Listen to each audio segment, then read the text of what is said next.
Welcome to another episode of Kenneth Food Reviews. Today, I want to do a review on Bombay Kitchen Chicken Biryani.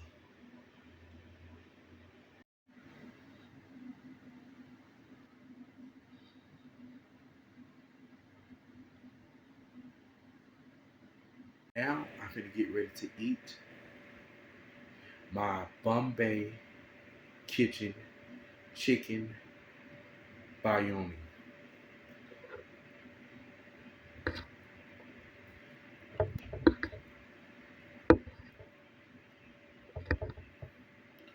As you can see, you will see the chicken, and also you will see some rice, and also right here, you will see a little strips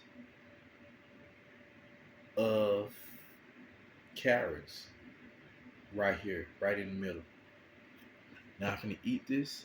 I'm gonna see how it tastes. This is my first time eating this meal.